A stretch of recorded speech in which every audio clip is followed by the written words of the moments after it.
Welcome to What Are We Even Doing? The podcast where I, your host, Kyle, sit down with actors, musicians, creatives of all type to discuss their process, their creativity, their ambition, and how they use social media. Basically, we're going to get weird here, but in a very good way. Since this is our first episode, I'd like to introduce myself. You might remember me from shows like Twin Peaks or Sex and the City, or even the internet's dad.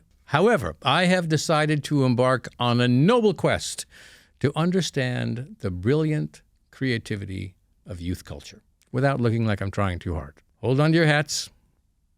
Here we go. Every great actor starts out as a tree. When I'm not watching your video as a hot dog or dancing to Charlie XCX, I'm reading a book. Well, when you were younger, did you think, oh, my mom's so cool? No, it's about me. And I chose to do Mice and Men, and I traumatized a bunch of 6-year-olds. Drowning your throats. I don't know why I talked to him. Why did I talk on the podcast? I was like, you've never read Rimbaud? You're supposed to be crying or laughing. I don't know if you're laughing at this. And then there were other times where it was like, stand and do nothing. And then I was like, I'm bored. At this point, they're like, oh God, just tell us what we can watch. But from my mom, I knew it was a big compliment. This is like the comments section of my Instagram. What are we even doing?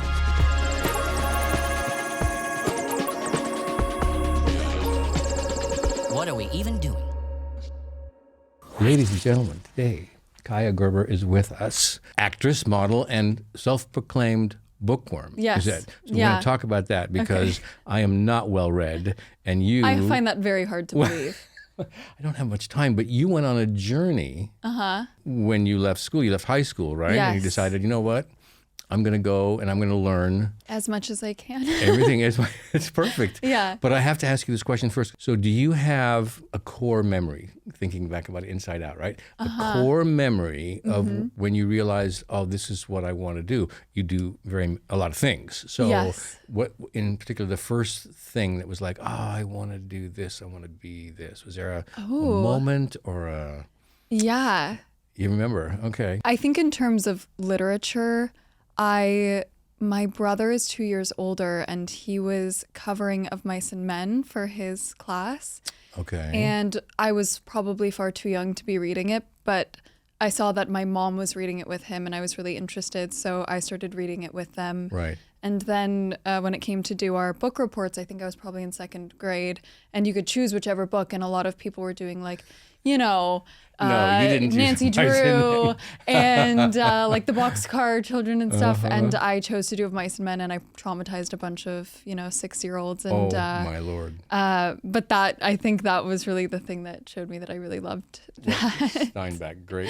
Steinbeck, great, easy book. sort of gateway into literature. Yeah. Yeah, heavy themes. Themes. Did you graduate school? I did. So I went to high school, and then I went to the University of Washington in Seattle, and I was on the 5-year plan. I started with a love of acting, but didn't feel like that was something I should study. You know, Right. I needed to go to college, I needed to study, get a career, Yeah. Or is anyone in your family artists other than you? Well, my mom liked community theater. Okay. And she could play the piano by ear. My dad was also a very good piano player. Yeah, she was one of those sit down and she could play anything. I know, it was incredible. I'm so jealous of people. I am too. I studied piano, can't play a thing. But she was the one who encouraged me in the arts. So tried school. I actually left school briefly to go back home, and I worked in a factory doing something horrible. And then I had a summer stock experience. And then I was like, I think this is what I should do. I think I'm better at this than I am at anything else that I'm doing. So that's how I stepped into the world of acting. You are now fully engaged in the world of acting. Which is how we met. Exactly on right. Overcompensating. I know. Yeah, I was similar where like I did a lot of community theater and was always in school plays and things like that. You were the second tree. I was tree number 2, good research. Yes. Yeah, that popped out to me. That was my first role. Really? Yes. I also was a tree. You were in what? Yeah. Wiley and the Hairy Man. Yeah. Children's theater. Every great actor starts out as a tree. I mean, you have to. It's crucial. Right? I mean, what is it about a tree that I think is so critical? What did you learn as playing a tree? What I learned about being tree number 2 specifically was you still have to go to all the rehearsals. You know, it's not like, oh, you're the tree, so you get off easy. Right. And I think this is true for pretty much every acting job I've had. No matter how big the part is, the commitment is pretty much the same. And, and if you love it, you want to bring all of yourself to it. So I think being tree number 2, this is the part of the story I didn't tell and people don't know, but I got cast as tree number 2. Right.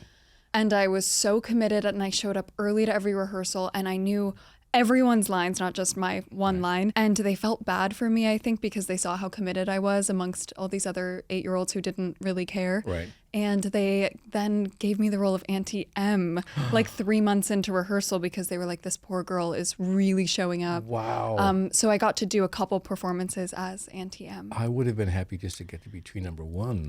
I know. Well, that was what I was going You were for. aspiring, of course. But then when I got Auntie M, I was like, it's over. I don't know if I see you as Auntie M, but... It was definitely a reach.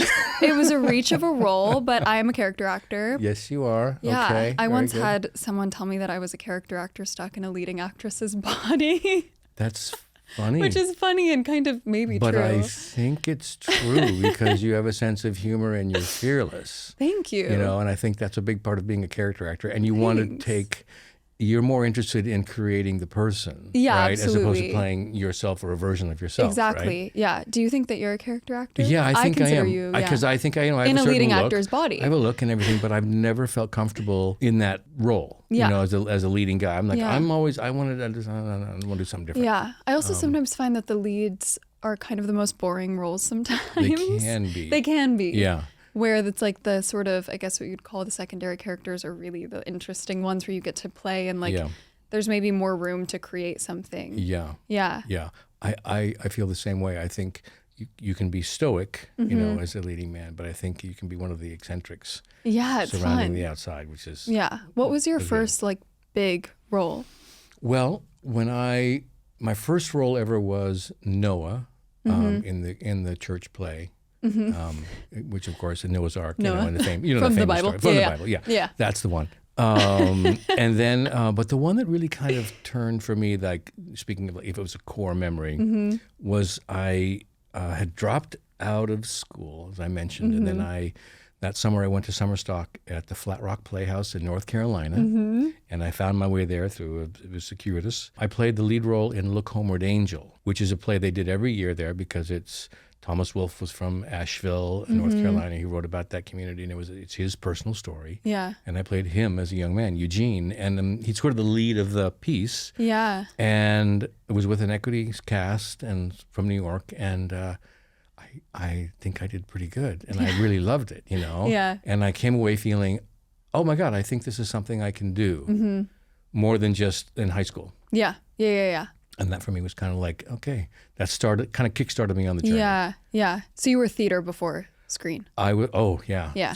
Dune was my first thing. Are you kidding? I'd never been in front of a camera before. I'd never done anything in front of a television before. I look at it now and I sort of laugh because I'm like, I'm clearly clueless as to what I'm doing. But do you think because you were kind of clueless, you were fearless? Or were you I was fearless because of my terrified? training. My training, yeah. I was still terrified, but I was. Yeah. I had confidence because of my training. I said, Yeah. I know how to handle this particular character. Yeah. But that was more of a character.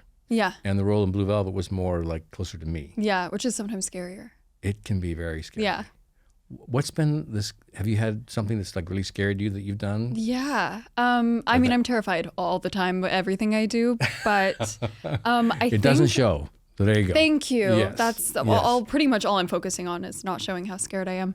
But I just did a play, and it was my first one since, I guess, becoming a professional actor. And I started doing theater, so I was more comfortable doing theater, but then I had spent so much time doing screen acting jobs and going back to doing community theater. Like I did it at a little theater here that was, 99 seats. Yeah. And there's no room to lie at all when you're doing something like that. Yeah. And so I think I just, it was terrifying, and it was all the things that I don't do in front of people, like cry, scream, sing, dance, like just all the things that very you're kind emotional of journey for the character. Yeah. And I was working with these three incredible, like pretty much strictly theater actors who had done so many plays. Yeah. So I kind of felt like in over my head, but I was so grateful for the experience because I do think as an actor, that's like the best thing that you can do for your tools. Yeah. Like I now go back and I'm like, how have I been working this long without having had that experience. Yeah. Like, it's so nice that you got to do that and then go on to do Dune, which is a crazy trajectory. Okay, there was like this, and then it was like this. Yeah. I say I didn't come from relative obscurity. I came from complete obscurity and Into did Dune, that. and then had my career has been up and down and up and down. You will see as you journey down this road. It's fascinating and fun and frightening and rewarding and everything. So anyway, so it's nice to hear about a little bit about your journey. Yeah, it is so fun though. I think like it's for me because there are so many ups and downs. I was filming a TV show here and I knew I had to be in LA and I knew I wasn't going to be working every day. So I just decided to do a play at the same time, which was, I don't actually recommend that to anyone who wants to keep their mental health in order. But it was really great because I had this other thing. So I didn't feel like, sometimes you can feel like when you're working, you're just giving and it doesn't feel like, a full circle thing. And I think because I was getting the experience of, I'd like film all day and then I'd go to the theater and do the play, I was like, oh, like this is where they will find me out if I'm a phony, basically. Well, you make a really good point, I think, which is when you're working on film or television, you're working with a group of actors and the camera is there. That's the receptive audience, right? But there's no way to really know. I mean, you kind of know. Yeah. And the director can be helpful or not, depending on the director. Yeah. Your other castmates can be, helpful. But it's the beauty of the theater, right? Yeah. You get immediate feedback. People are there. You can tell if they're with you. You can tell if they're not with you. Oh, yeah. It's such a gift, though, as an actor. Like, we had this one audience it was just a school. And they had come on a Sunday afternoon. And also matinees, it's just such a different experience anyways. Completely. But it was a group of these teenage students who were not studying drama. They were all studying different things. So it was a lot of their first time ever seeing live theater. Okay. And so, there's the layer of like, are we allowed to react? Which, in theater, you want reactions. Sure. I love like the rowdier the audience, the better for me as an actor. Yeah. And they were completely bored the whole time. And it was the greatest gift.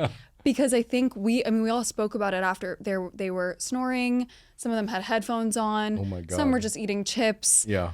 They were playing games on their phone. But it was like we learned more in that one performance than we did, in all the others because you can't lie to teenagers. They will find you out. Yeah, when you have kids. Yes, there's an authenticity there. Yeah, and I was so grateful because I was like, I thought that joke was funny and I now realize that I'm not delivering it right.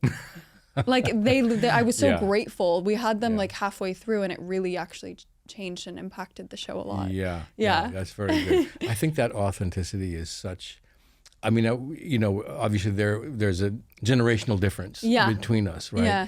When I was younger, you were really always very conscious or self-conscious, I guess, about how you presented yourself. You had to, everything had to look good and be perfect, and I still carry that with me. But I think recently, as I've become more engaged in social media, I realize that's not really important. What's important is that you are authentic to yourself, and that's what a younger audience is responding to or seems to be. Do you absolutely agree? I mean, I think it used to be you'd only see movie stars or people either in magazines or in a newspaper or on a red carpet. Like you didn't see them in their homes, you didn't see them in their everyday life. Right. And now with social media, there's like this direct access to people. I think it humanizes and kind of levels everyone in a way that can be really helpful. Yeah. I also think your social media presence is incredible. Thanks, it's like such a I remember when I met you, I told you that because I had been watching your videos and I was like, it's so niche and specific and funny and incredible, and like to see that it transcends generations. Like fun. You were coming up with things that people might wish that they had the sort of creativity to come up with. I remember I asked you, I was like, please explain to me how you're pulling this off. A couple are sitting in the room right now, Anne Thank here, you, and on behalf Maya of all of here. us. Yes, Thank you. They are, and Nora's out somewhere. Oh, is she hiding behind the screen?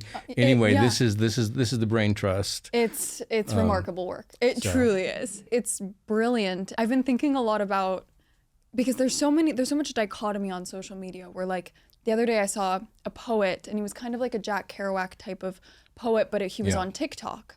Yeah. And then I was like, is it immediately not Jack Kerouac because he's on TikTok? But then I was like, maybe Jack Kerouac would have actually had a TikTok. Like, we don't know.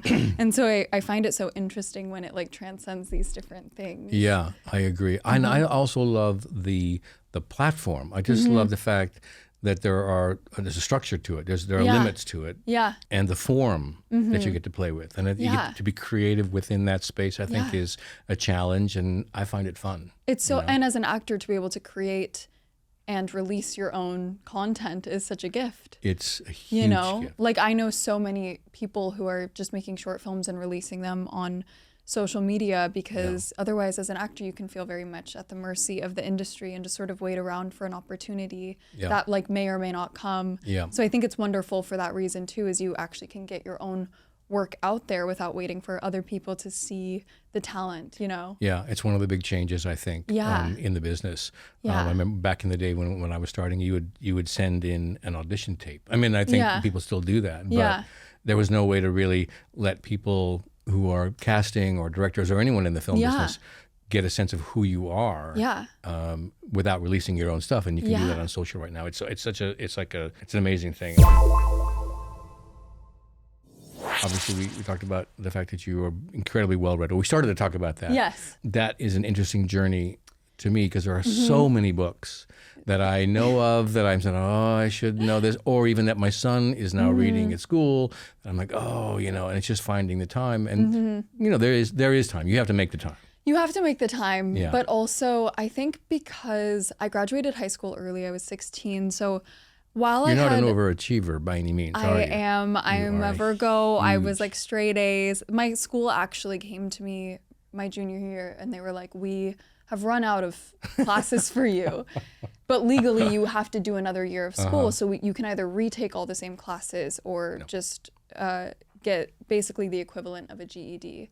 So I just chose to do that. But I think because I didn't go to college, so I didn't have the experience of necessarily being forced to read certain books. Right.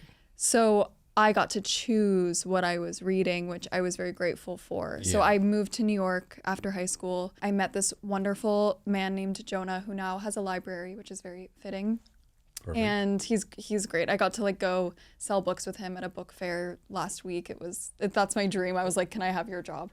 But he was at NYU studying literature. Okay. And he was sort of assigning his book list to me. Like a reading list to you, right, okay. So he'd take me to the bookstore and he would just be like, read this. So I was gaining access to books I never would have picked up at, McNally Jackson had I gone by myself. So I started quite pretentious, I have to say. Like I was reading Plato and Camus and like I remember my mom's a huge reader. Start with the easy ones. Yeah. I was like, you've never read Rimbaud? And my mom was like, I did that when I was 20. You'll get over it one day and then you'll just read for pleasure. But I loved it because it was like this whole new world and I got to choose what I was reading. And then slowly over time, I was like, I also want to read, fiction and like gripping stories. So I think that reading can feel really sort of scary and like untouchable. Right. But there is a book for everyone. And my favorite thing to do is assign reading to people based off what I think they'll like. Oh, good. You're going to have to give me an assignment. I will. I started with Hardy Boys, of course. Okay. I was actually a really voracious reader when I was a kid. I read everything. My parents, we didn't have a huge library. They had like the Reader's Digest condensed books series. So I read like Papillon and I read all these, I just would pull them and just find stuff, I mean? I really wanted to read. Yeah. And I had my library card. Incredible. Do you have a library card still? Do they even have library cards anymore? They do, but libraries sadly are dying and I don't want them to. And now I just like, I'm constantly reading and I think as an actor, there's so much time that you're sitting and waiting around. So there's so much time to read and like there's only so much time you can spend on social media. I try to avoid it for the most part, unless I'm finding like your videos basically that actually bring you joy and not leave you feeling worse than before. Thank you. That's what we try to do. Yeah, well, that's kind of hard to find now on social media. So I think that stuff is so important. Yeah. Thank you. And so when I'm not watching your video as a hot dog or dancing to Charlie XCX, I'm reading a book.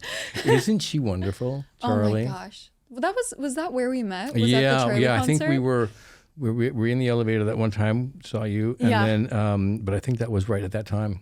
That was so fun. And she's just a delightful human. Yeah. And I just thought she was so talented, and then we met, and she's so gracious. Yeah. I was with a large group of people, and she took time and said hello to everybody, and very kind. She didn't have to do that. And she hasn't. I've known her for a long time, and she hasn't changed at all. Which is, I think, of course, she evolves as a person, but like she's been working so hard for so long that this sort of what felt like overnight sort of success was so not that, which is I often feel like true people like to say, oh, it was an overnight thing, and the person that it happened to is like, I've been working for so long. And that's true for Charlie. So I think she was really ready and grounded and knew who she was. And it really was about the world catching up to her, not about her changing for the world. Yeah. And she handles it so well, and she's such a terrific performer. She comes out with this energy. Oh my gosh, power. When you see her up there, you're like, I could never approach this person. I could never. So strong. Yeah, so strong. Commands a whole entire arenas, and then is such a person and such a wonderful, generous person to talk to. Yeah. But I also wonder, like, when you have moments like that. Because I'll have, like we went and saw Charlie, and it was like the whole cast of overcompensating. Yes. And I wish I journaled more, remembered these things more, because I'm like, that probably was a moment in your life. Was that normal at that moment in your life? For me to go? No, I hadn't gone to a concert for so long. Okay. But it was really fun to be with friends. Yeah. I was like, oh, this is great. So Benny and the crew, everybody was there. And it was just so comfortable and so nice. And we got to support a friend. You know what I mean? She's a new friend to me, but she's friends, with Benny. No, and yeah. So. And also I'm like, will I have like kids one day and be like, I was at Charlie XCX's sweat tour, That sounds kind of like me right now. That's what I'm wondering. I'm like, if this might be that. Yeah. That's so funny. Yeah. So my son is like, what, Dad? What's going on? Well, when you were younger, did you think, oh, my mom's so cool? No. I still don't think she's cool. I think she's a really cool person. Yes. She's a total dork, nerd lady. Yeah.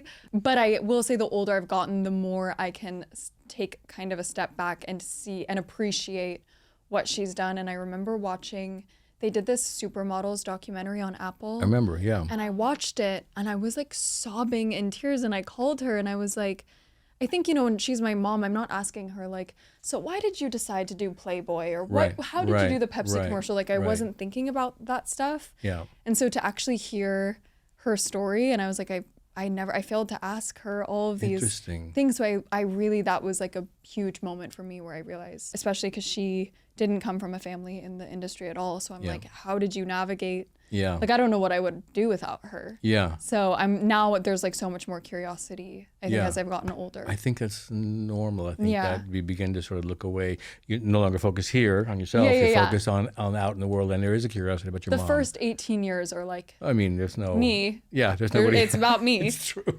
Everything's for about me. I'm 66, and it's still all about me. No, I'm just kidding. Well, no, you get better. If you do it right, it's gonna always be about you. It's just interesting to me, growing up with someone obviously so successful at what she did. Yeah.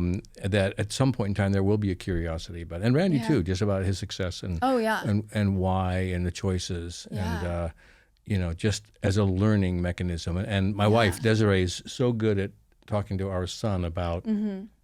She's a really good life lesson giver. Oh, okay. So if there's something that happens, she will frame it for him in a way that's like that. I didn't have that experience, and she just says this is actually a very good thing, and to tell you why. Yeah, he's got a great mom. Oh my gosh, Desiree's amazing. What a gift. Yeah, it's good to have, like, my mom's quite like that. She's very much like, let's go through it together. Like, this has happened to me. Let's talk about it. And my dad is kind of more of a quiet, understanding person. That's like me too. But then every once in a while, like, we'll go on a walk or something, and he'll say a line to me, and I'm like, work of genius. And like, but you were paying attention. Yes, okay. But it's like, it's really, they're sort of more rare. My mom's like very much like talk into therapy, like has always been that way. And my dad is like quieter, but then he'll just drop a line that like rocks my world, and I'll think about it for, years. I want to ask you a little bit about the modeling world, and as you're working through a series, if you're working with a photographer and you're doing a series of looks and things, and that process of telling a story and the kind of character that you develop. I find it fascinating that you actually, it is a creative journey. Yeah. And you are telling a story. I mean, obviously, and you're using movement, and you're using, you know, obviously light movement, what you're wearing and everything. Would love to hear your experience about with that, from that perspective. You know? I'm happy that you see it that way. I think a lot of people don't see it that way, but I always saw it that way. It's such a performance. And I think because I had been doing theater for so long, when I started modeling, I kind of had to view it as a performance. Otherwise, I'm so uncomfortable in front of a camera, which people wouldn't believe. But like when I do red carpets or like have to show up as myself, it's like I've never had my picture taken before. Like I'm shaking. I get so nervous. It's nerve-wracking. I agree. And I know so many actors who feel that way too, who are like, they get so nervous to have their picture taken. So I, even just for myself, started developing characters so that I was able to go stand and perform in front of a camera and not feel so shy, because I was really shy as a kid. And, you know, I started modeling when I was like 14. And that's scary. You have all these grown-ups looking at you and you're like, if I do a bad job, all these people's hard work is going to go to waste. And I think as a model, and I feel this way about acting to some extent, but really as a model, like you're there to showcase everyone's art. You know, it's like the photographer's art, the lighting, the makeup, the clothes are art, the hair can be art. Like a canvas kind of everything. And so for me, it was always like, I don't want to let these people down, and I want to tell their story and like figure out the best way that I can tell the story that everyone is here to tell. So I always would come up with little characters and little things that entertained me on set. And I would rarely tell people I was doing it, but you know, like I don't think I would have been able to confidently or even walk a runway like confidently. Like that's so not my personality.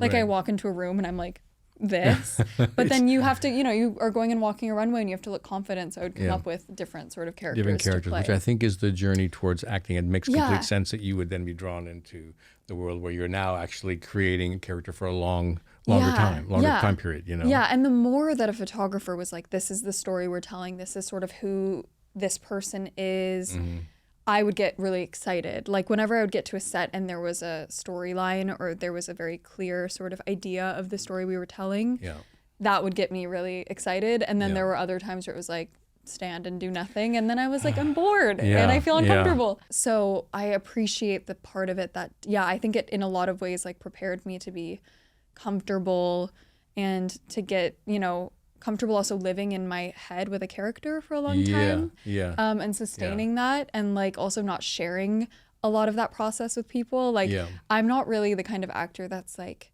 this is my preparation that I did and this is and some people do that and I appreciate when they do, because I like hearing how other people do it, but I don't know how to talk about it really, like what happens in my mind. And so I think I got comfortable doing that from modeling, because I would just to entertain myself like create entire people and then go be them, and oftentimes people wouldn't know, they would just think I was being myself. Right, but you have a whole inner life going on. I also think a good editor on a shoot can be incredibly helpful as a sort of tell the story, to help tell the story. Absolutely. You know? I think I'm also curious how you feel about this, because it used to be all film, and so I felt like there was so much, and I've shot a lot on film as well, there's so much attention on you as the subject when it's on film. And they're not obsessing over little things. And now with digital, everyone's looking at a computer screen. And so you're kind of like up there by yourself a lot of the time. And they're looking at you, but they're not really looking at you. They're looking at the clothes or the hair or whatever. So I always found that interesting, where everyone was like, I'm standing up there alone and everyone's like over there looking at a computer screen. You're right. It has changed. When I first started, it was film and there was no video village, you know, where everyone was away looking at something. And true, when I started early with taking photographs for certain things, there was no kind of trying to look at what was already filmed and shot. It was really about, if I felt like there was, and there still is, the energy of capturing something special through the lens, which is a communication between you, the camera, and the photographer. It's like a relationship. And now it's kind of been, I don't know, it's been sort of weakened somehow. And similar with film. I remember working with, when we shot Blue Velvet with David, there was no monitor. He would sit right in front of the camera, usually, sometimes on the dolly or right there next to it.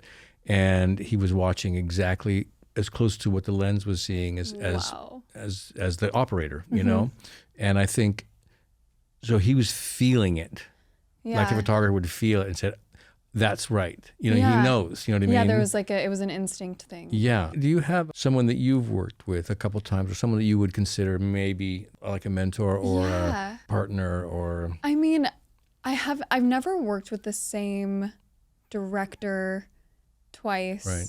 But I've worked with Rachel Sennett quite a bit, and my first film that anyone saw was Bottoms. Yeah. So I really felt like her and Emma Seligman, our director, and Io Debris were like, especially in comedy, because I never thought I would ever be in a comedy. Right. They were like, I just learned so much. And they weren't like, let me take you under my wing, but I just watched them and learned so much from them. And then I've been on this TV show, Palm Royale. We just did a second season. Yes. And Kristen Wiig has been like just a dream of a mentor, especially in comedy. Oh, I'm so happy to hear that. She's just like the loveliest, you know, exceeds all expectations. And I just get to watch her work every day. And that's, I'm such a sponge. Like I just sit and kind of watch. A lot of people are like, are you okay? And I'm like, no, I'm just processing information. Learning, And I think especially early on in your career, it's wise to just kind of like observe as much as you can. There's so much you can learn. I still learn working with different actors and actresses, just kind of the process. And that's one of the things I love is just watching someone's process. Yeah. Sometimes it's out of curiosity. Sometimes it's out of, I really like that. Or sometimes it's like, get on with it. Yeah, or never do that. Sometimes it's, I never want to be that person on the set. And that's just as valuable, I think. I completely agree. Like, I'm so grateful to have had all ends of the spectrum. And I'm sure as you keep working, you just get even more and more and more. Yeah. Like, I work with Carol Burnett, who's just a legend. I never thought I would get to work with Carol Burnett. Right. She's the easiest person to work with. She's so prepared. She's so funny. She's so lovely. She's always in a good mood. Yeah. And I'm like, if anyone had any excuse to be like a total diva, Carol Burnett could get away with murder as far as I'm concerned. And she's the loveliest. So like that has been such a lesson for me. And oftentimes the people who are really incredible people that you look up to conduct themselves in a really kind, lovely way on set, I've found. Yeah. She's a true pro and has been at it forever. And she comes with a tremendous amount of gratitude and skill. And I think she, you know, it's one of the things working on a set like that, the energy of the space, the creative space is so important. It's important to me. And it needs to be a place where there is acceptance, there's freedom, there's just a creative energy that flows. And anytime that there's an interruption from that, and it can come in a myriad different types of forms, and it hasn't happened to me that frequently, it becomes not a pleasure and not creative. It becomes work and an effort, and you just can't wait to finish. I know. And I really don't subscribe to the belief of like, it needs to be a struggle to make interesting art. And I mean, I agree. I really think the best art is created in a safe place. And one of the people that taught me that was Laura Dern. Like she's great. She is so great about having strong creative boundaries, but also being so lovely to everyone. And I really was like, oh, that's where incredible work happens, is when everyone feels safe. Yeah. And I wonder how much of that was learned because like you, David Lynch, was like one of her big mentors. Yeah. He's so my first two things were with David, and that was exactly the environment that he created, was one of safety. I went on and to work with other directors where that was not necessarily a priority, and I didn't really enjoy that. You know, you do what you have to do, and you create your own space. You know what I mean? You adapt and adjust. But when it exists among the actors, and you know, David is very specific about his casting. You know, you create a little family. You know, and then there's a real connection and joy and love that's just innate in that environment. And it's such a place that I love to work from. It's so funny too because like when I did the play, I was like, God, this is going to be so hard for my parents to watch. So I was playing a woman who was really suicidal, had a lot of anxiety, and like I'm a firm believer of like you don't become other people necessarily. It's just like you dial up or down different parts of yourself. Sure. And I was like, this is going to be really hard, especially for my mom to watch because I give like a suicide voicemail to my mother. That's really upsetting. And my first thing going in, I was like, how am I going to cry every night? And then suddenly I was like, how am I going to stop crying after this scene? Yeah. And on opening night, my parents were there, and I was like, I just was, doing the voicemail, and I knew my mom was in the audience, and I was just like, oh gosh, my poor mother. Yeah. And I got off stage, and I was like, are you okay? She's like, that was great. You're so brave. I was like, but like, did you cry? And she's like, no. I was like, You're like half hoping she would, half hoping she wouldn't. She's like, well, I knew it wasn't you. I'm like, Right. yeah, but you weren't moved to tears. She was like, no.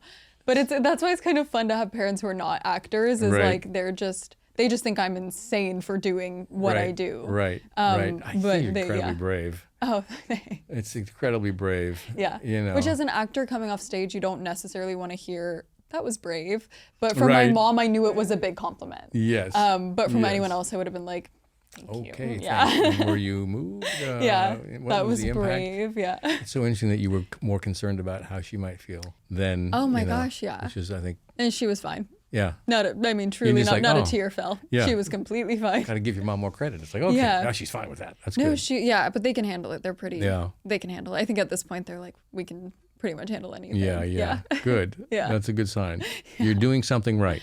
Well, I think they are doing something right. All right, books to film. Mm-hmm. They're starting to do film first. Right, and then write the book after. And then write the book after, which is interesting. Adapting books, especially really beloved IP, is scary because it can go south, as we've learned. Yeah. It's not easy. No, but then there's also like incredible examples, and like I really think the marker of a successful adaptation is anyone who hadn't read the book, watches it, and then wants to read the book. Yeah.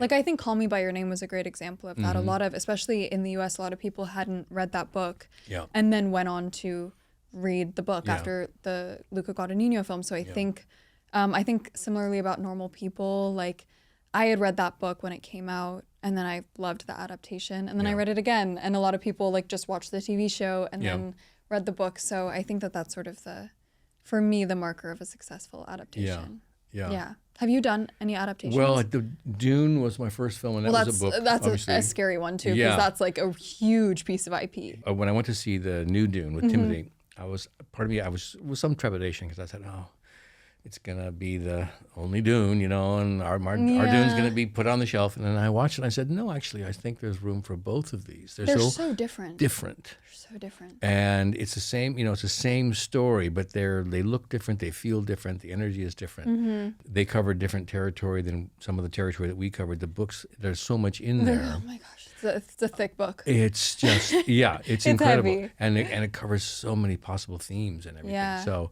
that's one of the beautiful things about adaptations is a lot of the time it's up to the filmmaker or the writer to decide what lane they want to take and like what approach, because you can't. I think it's very rare that a strict adaptation is successful. Right. Because they're different mediums for a reason. And so many of my favorite books are so internal. Yeah. And then you think about, okay, let's adapt this, and then you're like, but nothing actually really happens in the story. A lot is happening up here. Was one of the problems with Dune, actually, because it's very internal. Yeah. And we tried to solve that with these voiceovers. Yeah. But it's a very difficult challenge. That's one of, I think, the traps of adaptations is that a lot of the great pieces of literature are so internal, and then you go to write an actual narrative story and you realize there's not really enough to sustain 2 hours. But I think like what I loved about also the new Dune is a lot of people then went back and watched your Dune. Yeah, they both exist now in a similar and they're universe. So different. And also even just with like CGI now and how huge it is, and like so much, your film was so practical, which is I think magical in its own way. Like I think that they're so I love seeing all the different interpretations. That's sweet. Different interpretation and different level of sophistication in terms of the process. Tell me about this.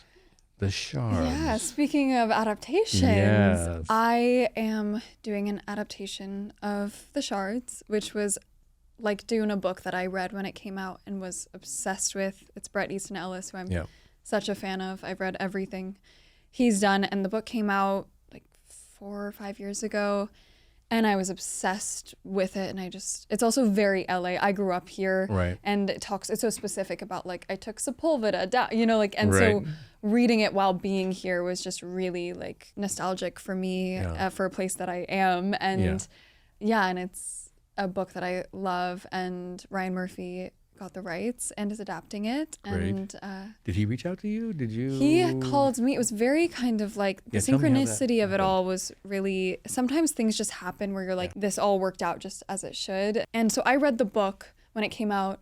I met with Brett about something else, but we just had a meeting, like a general meeting. Mm-hmm. We were talking about this other thing, and he was like, and I just was like, I just have to say, like, I love the Shards. I'm such a fan. And he was like, oh my gosh, you would be great in it. And I was like, well, I don't know what you're doing with it, but if you ever do anything with it, I will do whatever I'm you want. available. Yeah. Let me audition. And he was like, okay, I'll remember that. And then Ryan Murphy, who really gave me my first job on American Horror Story, called me and was like, do you know this book, The Shards? And I was like, yes. And I was like, I've actually met Funny Brett enough, I was like just- years yeah, ago, yeah. and we talked about it. And he was like, well, I was talking to Brett about it. I'm going to get the IP, and we both brought your name up at the same time. And it was like this really incredible, I'm like honored that they thought of me. I didn't, when I was reading it, like I just was like, I want to be in this world, even though it's full of horrible, horrific, you know, serial killers. I was so drawn to it. It's like one of those books. What's been so touching to me is when they announced that they were adapting it, how many people reached out and were like, I love this book. Even people that I don't necessarily think consider themselves readers or bookworms found that book and really like just consumed it. So I think that book kind of like hooks you and just swallows you in a good way. I know you like Shakespeare. I like Shakespeare. Yes. I have an idea of something that we can do together that should be a lot of fun. So stay tuned. We're going to have a little Shakespeare Fest here, Shakespeare Festival. Okay. You and me. Yeah. Okay. I'm going to get found out. Oh gosh. Here we go. So this is a little segment we came up with called The I Roast, Shakespeare's best insults. Ooh. Yeah, so go ahead on I don't want to insult you. your scroll. Oh, once I hit you with my first one, you're going to want to insult me. Oh. Okay, here we go. There's no more faith in thee than in a stewed prune. Oh. Go ahead, do your best. Out of my sight, thou dost infect mine eyes. Ooh, mean. I thought you were a nice person. Oh, they actually get more evil as we You go on. are as a candle, the better burnt out. Oh. Did that hurt? If I cry, you can cut it out. Okay. More of your conversation would infect my brain. You're supposed to be crying, not laughing. I don't know if you're laughing at this. No, because I agree. Not funny. Here is the babe, as loathsome as a toad. I think my ex once said that to me. The tartness of his face sours ripe grapes. Oh, that hurts. It's Especially not true as a about you. winemaker. Your brain is as dry as the remainder biscuit after voyage. I'm so sorry. The comments section of my Instagram. This is Shakespearean Instagram. Here we go. Wouldn't it be nice haters. if the haters had to comment in Shakespearean language? That's a good. We should encourage them. Yeah. I like that. I am sick when I do look on thee. Sometimes simple is the best. Sometimes it's about a dry reading. Oh, thou art a boil, a plague sore. Ooh, that's really mean. Thou, lump on foul deformity. No one's ever called me lump before. Lump. No one ever called me boil. Thank you for playing, Kaia. Thank you. You are very skilled in the art of insult throwing. Thank you. I think we should do a revival of Romeo and Juliet. Oh, perhaps. I think that's a great idea. I know that play well. Okay. I can't thank you enough for being my guest here on the show. What are we even doing? And especially after that last skit. What are we even doing? Dressed like this. Your Shakespeare is unparalleled. Thank Perfection. you. Thank you. May you one day do Juliet. I think that would be really wonderful. I'm going for nurse, but we'll see. We'll see what happens. That's the character actor. Anyway, it's been a real pleasure. Thank you for having me. I've enjoyed the conversation. Me too. So we'll catch up soon. I'll see you whenever Charlie XCX is back on tour, probably. Yes. All right. Back to the concert. I love it. And so where we're going to find you next? The Shards. Okay. That's my next thing. Okay. I'm very excited. And Palm Royale Season 2 Okay. with Carol Burnett And Laura. And Laura. And Laura, our beloved Laura. I think I should come visit. Please. That would be fun. Please. Carol Burnett has always been... Have you met her? I've never met her, but I grew up with her comedy. She and Tim Conway. They're the best. And Harvey Korman. Oh my gosh. Just really do it for me. And it still holds up, I have to say. Yeah. It really is still so funny. It's a great show. Yeah. All right. Well, thanks for having me. Thank you so much. Yay! Thanks, Kaia. What Are We Even Doing is a production of iHeartMedia and the Elvis Duran Podcast Network, hosted by me, Kyle MacLachlan, and created and produced by Full Picture Productions. Yay! Featuring music by Yada and artwork by Danica Robinson. For more information about the podcast, please visit our Instagram and TikTok at WAWED with Kyle. Please rate, review, and subscribe to What Are We Even Doing on Apple, Spotify, YouTube, or anywhere you get your podcasts. Exclamation point.